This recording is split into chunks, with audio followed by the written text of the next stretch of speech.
From the Active Properties, select Current Owner.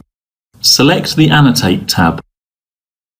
Select Symbol from the Insert group. The Select menu allows navigation to the desired library.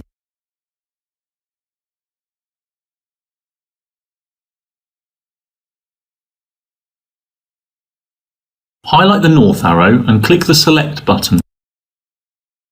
The symbol can be freely placed within the drawing.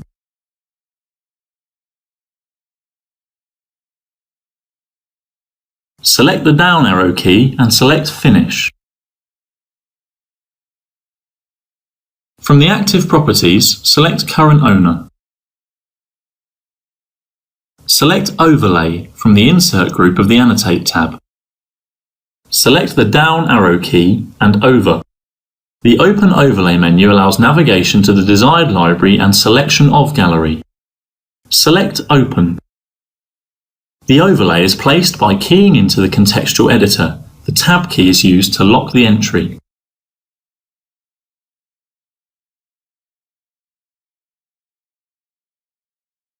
Within the Draw Explorer, the hierarchy is shown and highlighted.